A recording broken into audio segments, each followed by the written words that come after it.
Salvete, sodales. Mi nomen est Thomas. Scholae Latinae magister sum. Adusum discipulorum nostrorum regulas praecipuas de accentibus Graecis breviter explicaturus sum.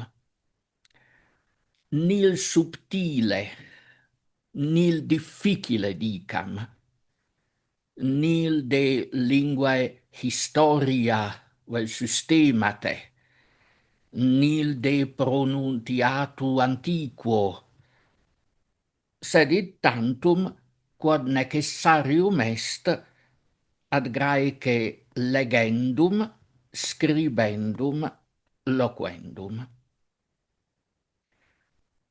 Vobis suademus, ut has paucas facilesque regulas, quae alicuius momenti sunt, iam initio benediscatis. Hanc igitur pelliculam, iterum iterumque spectate et audite. Omniaque probe intellegere, et diligenter memoriae mandare conamini. Bene. Quod sunt in lingua Graeca accentus? Tris. Kalos. Kalos significat idem Graece quod Latine pulcher. Ut videtis in hoc verbo est accentus in littera omicro, kalos. Hic accentus, qui est in hoc verbo, vocatur acutus. Kalos accentus acutus. Bene. Calosaner. Calosaner significat id quod Latine virpulcher. Ut videtis in aner est accentus acutus, in littera eta, aner. In verbo autem quod est kalos, iterum accentus est, sed alia est accentus forma. Non iam est accentus acutus. Cur haec mutatio facta sit, mox intellegemus. Nunc autem trium accentum Graecorum formas et nomina discimus nil aliud. Si scribimus calosaner, in priore verbo est accentus gravis. Calosaner, calos accentus gravis, aner accentus acutus. Ut iam dixi, de accentu gravi plura mox dicam. Bene, nunc autem doron. Doron dicitur Graece, et quod Latine donum dicitur.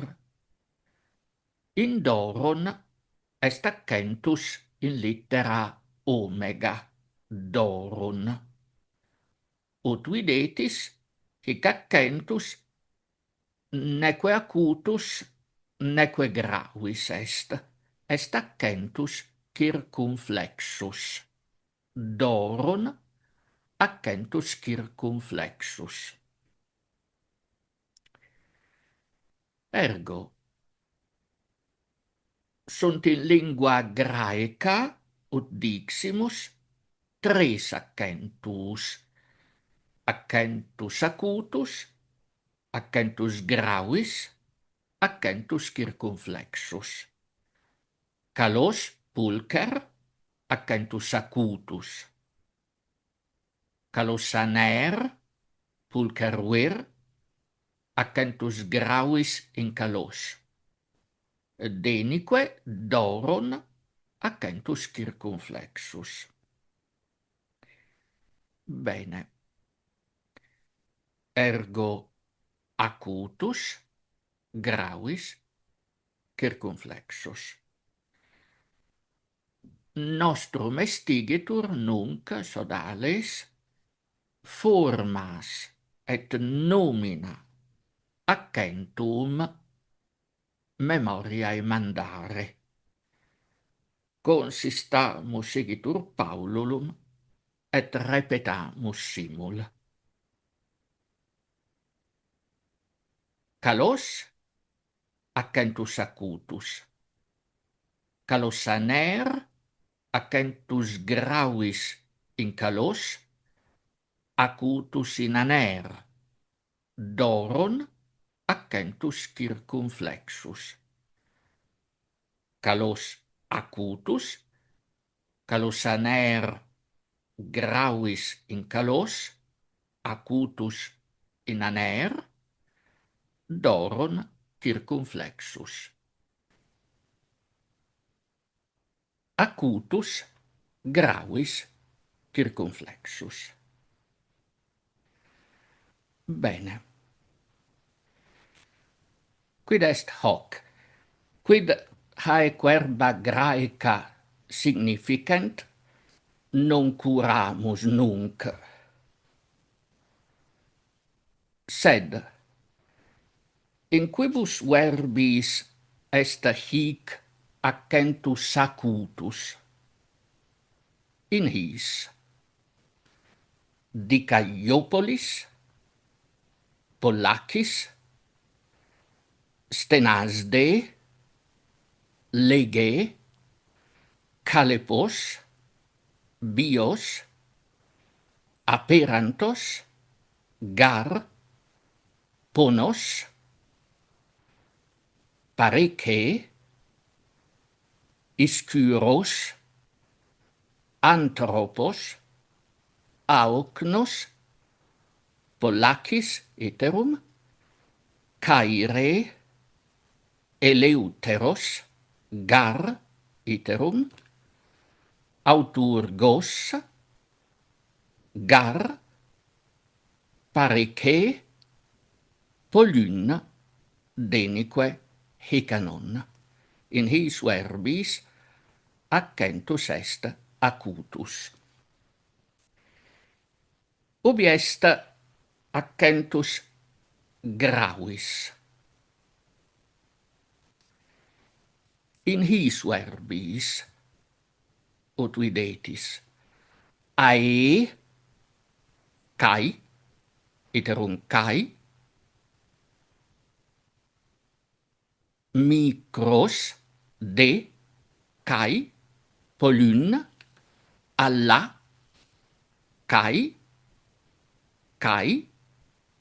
de, ton, calos, kai, alla. Denique. Pergamus. Ubi est accentus circumflexus? In his verbis un, pone, o, sdeu, cleros, siton, un, pile, oikon, cleros, denique, siton. Bene. Satisne didicisti sodalis trium accentum Graecorum formas nominaque, satisne bene eos distinguis, ita ut nulla oriri possit confusio, si ita est, simul pergamus. Redeamus igitur ad accentum gravem. Quomodo dicitur graece pulcher, si hoc interrogo mi respondes calos. Et verbum scribimus cum accentu acuto calos. Si autem scribimus calosaner, pulcher vir, idem verbum calos non iam cum accentu acuto, sed cum accentu gravi scribitur, cur. In regula valde facilis. Accentus acutus in ultima vocali verbi mutatur in gravem, si hoc verbum stat in sequitur in sententia aliud verbum. Ergo calos cum acuto sed calosaner in calos acutus mutatur in gravem, quia stat in sequitur aliud verbum aner. Et aner cum acuto sed aner calos, hic aner praecedit. Et acutus in aner mutatur in gravem, quia stat in post aner aliud verbum sequitur, id est calos. Pergamus. Quando igitur non mutatur acutus in gravem, non mutatur, quando? Upo lyn alla hica non, legimus hic. Ergo non mutatur acutus in gravem, si verbum est in fine sententiae, vel versus. In hica non accentus est acutus, quia hica non est ultimum sententiae verbum, nullum aliud verbum sequitur. Et iterum upo lyn alla hica non, upo lyn non mutatur acutus in gravem, si sequitur interpunctionis signum ut virgula, hic in polyn accentus acutus manet, quia sequitur virgula. Denique calos garestin hoc leros. Garestin non mutatur acutus in gravem, si sequitur verbum encliticum quod dicitur. Id est verbum sine accentu. Hic in gar enim accentus acutus manet, quia sequitur verbum encliticum estin est. Nam ut videtis estin sine ullo accentu scribitur. De verbis autem encliticis plura postea dicemus. Accentus sigitur gravis, variatio est acuti in sententia. Verba autem graeca, quae in lexico exempli gratia in venire potestis, aut accentum acutum habent, aut circumflexum. Calos habet accentum acutum, qui in sententia saepe diximus in grauem mutatur, doron accentum circumflexum habet.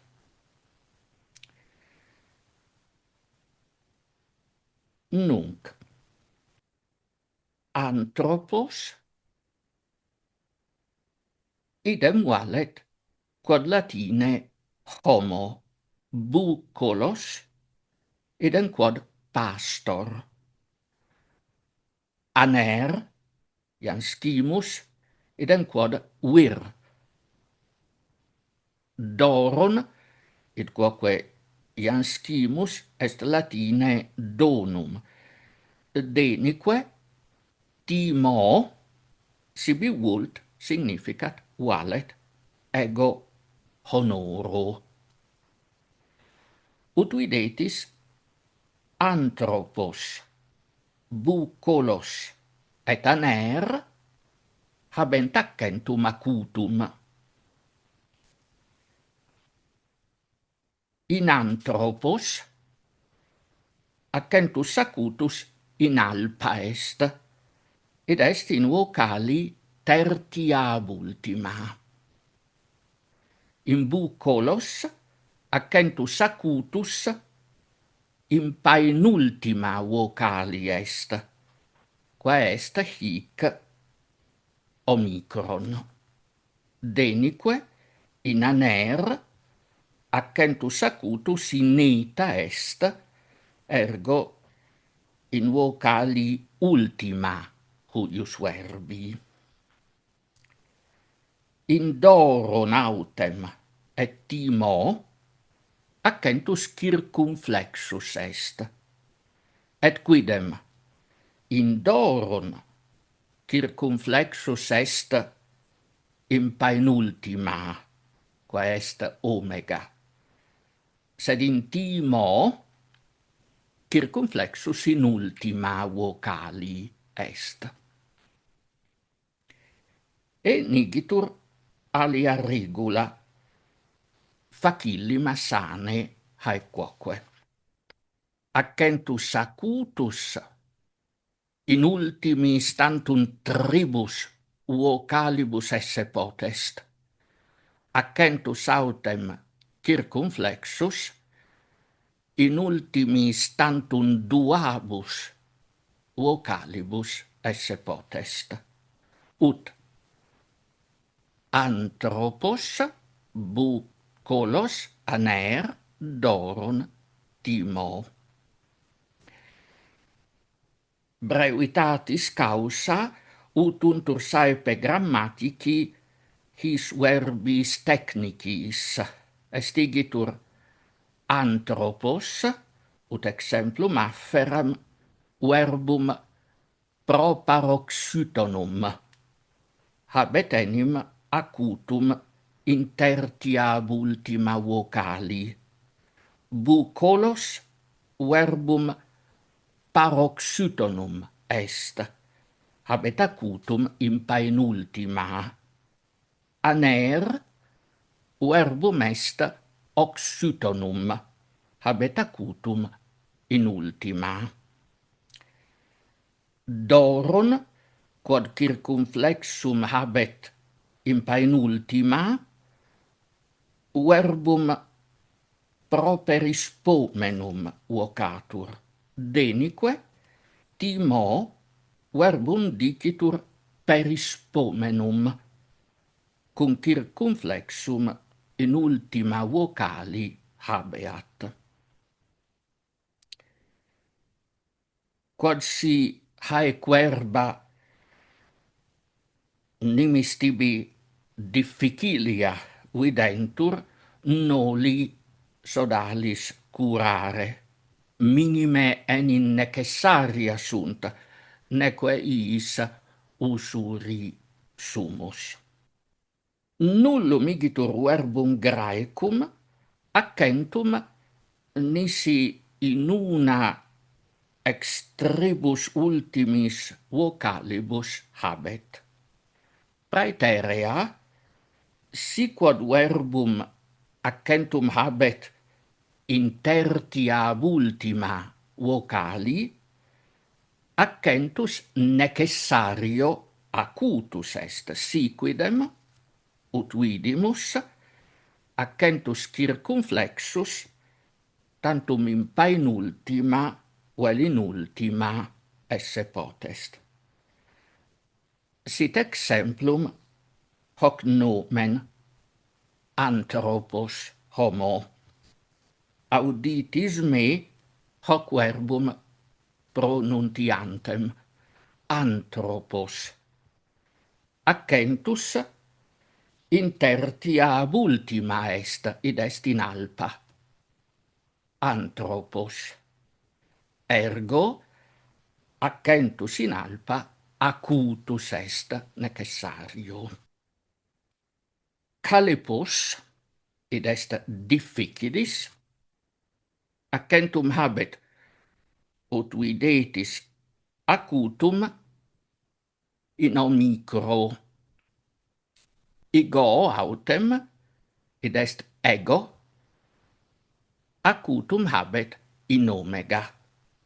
Denique, timo circumflexum habet in omega. Ut fortasse scitis, omicron vocalis est brevis. Omega autem longa vocalis est. Enigitur nova regula facillima. Accentus acutus in vocalibus et brevibus, calepos, et longis ego esse potest. Accentus autem circumflexus, in longis tantum vocalibus esse potest. Timo. Si igitur scimus accentum in vocali brevi esse, id quoque scimus accentum necessario esse acutum. In exemplum, calepos iterum. Ut auditis accentus est in vocali omicro, ita enim pronuntiavi, calepos. Haec cautem vocalis brevis est, accentus est igitur acutus. Bene. Sunt igitur in lingua graeca, ut in lingua latina, et in aliis, vocales breves et longae. In lingua autem graeca, multo facilius est breves et longas vocales secernere, quam in lingua latina. Nam. Epsilon semper breve est, eta semper longum, item. Breve est omicron semper, semper omega longum. Denique, alpha, iota et hypsilon, modo breves, modo longae sunt. Ubi autem longae sunt, addimus lineolam super vocalem, quam nisi videtis vocalis brevis est. Ergo, in his verbis, omnes vocales breves sunt, calos, trepomen, pollacis, lykos. In his autem, omnes sunt longae vocales, timo, hora, hymin, ut scimus, si vocalis habet circumflexum longa est, non igitur nec esse est hic ponere lineolam in iota, ede. In his verbis, quae videtis sodales, post alpha epsilon omicron sequitur iota vel hypsilon, ut pais, id est puer, alpha iota, peu, epsilon hypsilon, cetera. Haec paria vocalium, quae adeandem syllabam pertinent, vocantur diptongii.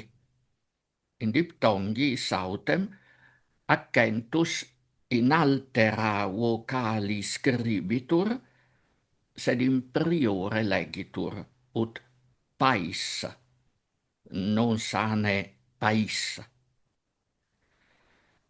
Ut ex nostris exemplis autem apparet, diptongi saepe habent accentum circumflexum, ut hic in pais, peu, bus, oinos.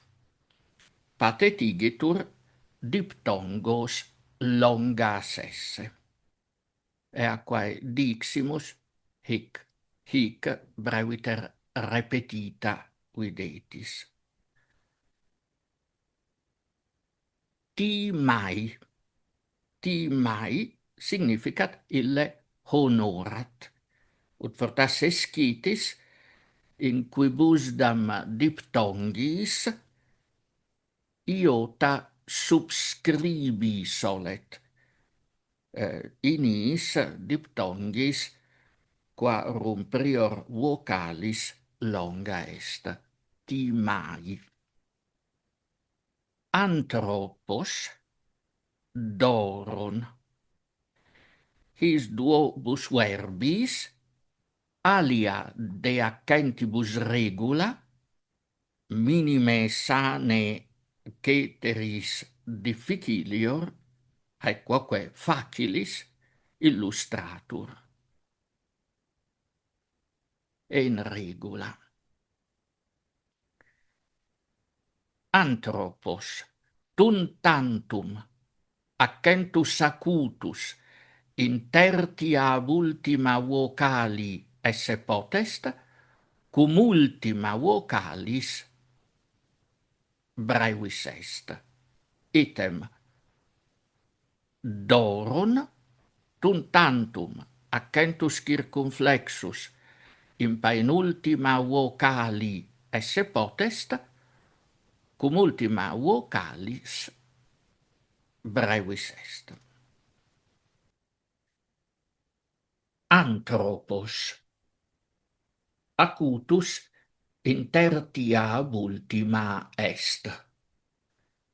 Et ibi esse potest, quia ultima vocalis brevis est. Est enim omicron.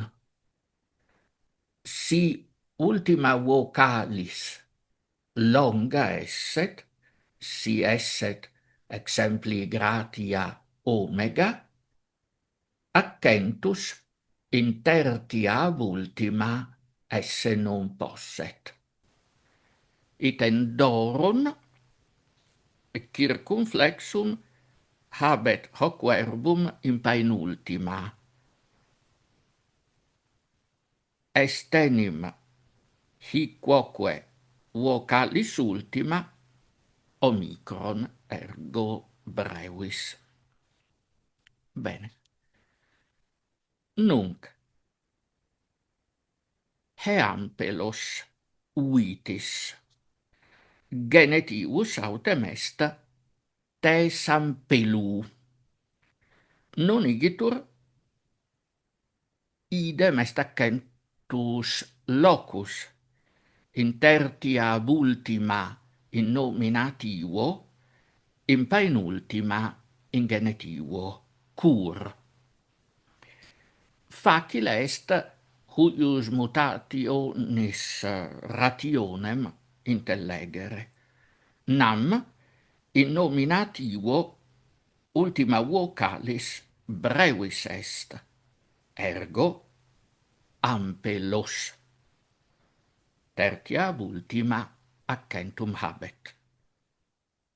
Genetivus autem in u omicron hypsilon desinit, est igitur eius terminatio longa.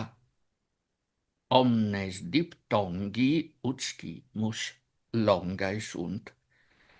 Ergo non accentus ibi manere potest ubi est in nominativo, in tertia ab ultima, et ea de causa progreditur, ut ita dicam, et transit ad penultimam, ampeluu. Eodem similive modo explicatur mutatio accentus in doru doni. Hic propter longam terminationem genitivi u circumflexus in penultima manere nequit, mutatur igitur in acutum. Tu doron cum circumflexo, sed tu doru cum acuto. Bene. Ut ampelos dicimus ampelon et ampele, quia brevis est ultima vocalis. Ampelon accusativus est vitem, ampele vocativus o vitis. Non tamen curandum est nobis nunc de declinatione de casibus, de verborum significatione. Haec omnia discemus simul. Nunc de accentibus tantum curamus. Ut ampeluu pronuntiantur ampeloi dativus et in plurali accusativus ampelus, genetivus ampelon, dativus ampelois, cur quia harum quoque formarum terminatio longa est. Nominativus tamen pluralis est ampeloi vites. Locum enim habet hic quaedam exceptio in nominum declinatione oi omicron iota et ai alpha iota, quamquam diptongi sunt, breves in fine verbi habentur, sed hoc suo tempore videbitis nec discendum est nunc. Et eodem modo anthropos item anthropon anthrope, sed anthropu anthropoi anthropus anthropon anthropois, sed anthropoi nominativus pluralis. Et doron et dora, donum dona, accentum habent circumflexum. Doru, doroi, doron, dorois, acutum habent. Cur non iam nec esse est dicere cur, scitis enim. haec estigitur regula accentum in nominibus, ed est in substantivis, et etiam in adjectivis. In nominativo, unum quodque nomen habet accentum suum, sive acutum, sive circumflexum, sive in ultima, sive in paenultima, sive, si acutus est, in tertia ab ultima. Singulorum nominum accentus discendus est. In exempla, anthropos, bucolos, calos, doron, psyche. Bene. In ceteris autem casibus accentus non mutatur, neque loco, neque forma. Ergo bucolos nominativus, bucolon accusativus, bucole vocativus, et etiam bucolu, bucoloi, bucoloi, bucolus, bucolon, bucolois. Nunquam accentus mutatur.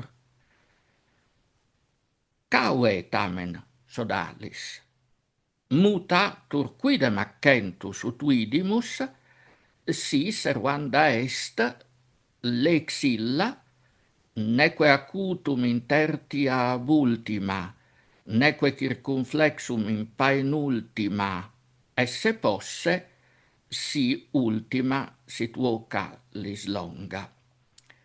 Tumenim necessario acutus ad paenultimam progreditur, ut anthropu, et circumflexus in acutum mutatur, ut doru. Haec de nominibus. In verbis autem temporalibus aliter res se habent. Lambano indicativus est praesentis, et significat ego capio. Imperativus autem est lambane cape, cur. Si de verbis temporalibus agitur, haec viget regula. Accentus ad initium verbi semper quantum potest ut ita dicam recedit. Quantum potest dixi, id est dum modo lex illa quam vidimus id patiatur. Ergo lambano dicere non possumus lambano, quia ultima vocalis omega longa est. In imperativo autem ultima vocalis epsilon brevis est. Potest igitur acutus esse in tertia ab ultima, et cum ibi esse possit, ibi revera est. Lambane, non lambane. Imperativus autem pluralis est lambanete capite. Nec sane esse potest lambanete, quia ibi accentus esset in quarta ab ultima. Haec est lex quam modo enuntiavimus in verbis temporalibus accentus ad initium verbi quantum potest recedit. Ergo ut paucis verbis omnia repetamus. In nominibus id est in substantivis et adjectivis accentus est quatenus esse potest stabilis. In verbis autem temporalibus accentus est quatenus esse potest recessivus sit venia verbo parum latino portasse. Pergamus autem. Doron, donum, ut iam scimus in hoc verbo accentus circumflexus in penultima vocali est, et ibi esse potest, quia haec penultima vocalis longa est, omega, ultima autem brevis omicron. Bene, addimus nunc accentum in hoc vel similibus verbis non solum esse posse circumflexum, sed circumflexum esse necessario. Non nisi circumflexus hic esse potest accentus. Ex lege enim trocae finalis, quae dicitur, si accentus in penultima verbi vocali est, ut hic doron est in omega. Et haec penultima vocalis longa est, ut hic omega vocalis longa est.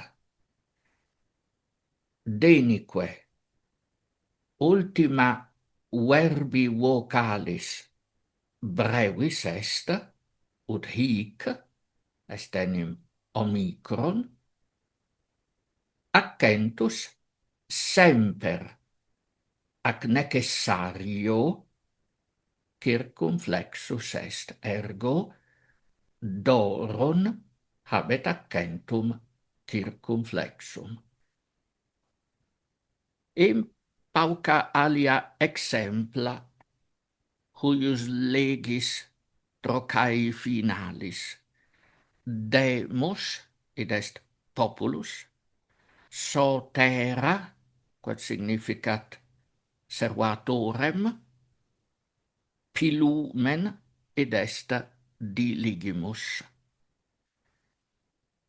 Haec lex trocae finalis vocatur, quia in carminibus pesille, qui ex longa et brevi constat, trocaeus vocatur.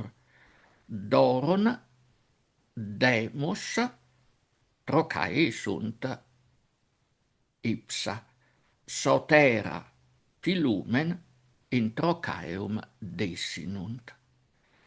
Bene. Iam sodalis optime respirare licet. Didicimus enim leges accentum Graecorum praecipuas. Eas in hoc libello, quem ante oculos habes, repetitas vides.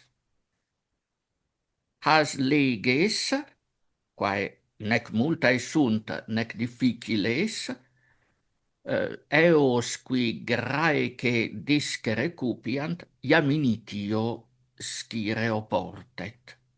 Sunt Italiae leges, exceptiones, annotationes de accentibus, quas tamen non nunc, sed gradatim, paulatim, procedente tempore, simul discemus.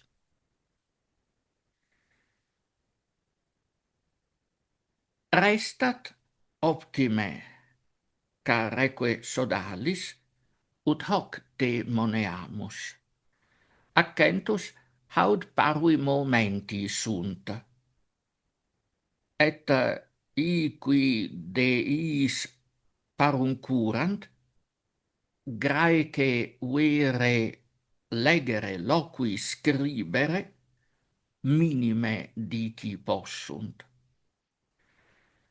Feliciter accidit ut scimus, ut accentus in lingua graeca semper indicetur.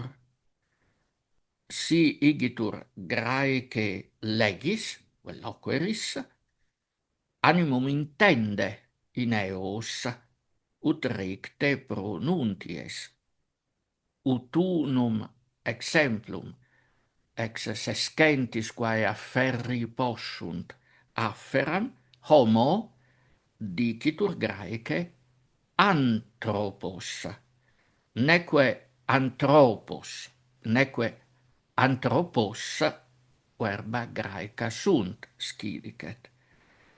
Inscribendo quoque, accentus ubi ponendi sunt, diligenter pone, amabo te, noli quaeso levitate meorum imitari, qui eos neglegunt. Haec habebamus, quae vobis amici de accentibus Graecis diceremus. Alia autem pellicula, pauca pauca, de verbis encliticis, quae dicuntur, id est accentu carentibus addemus. Valete ut ait plautus pugilice, omnes et singuli.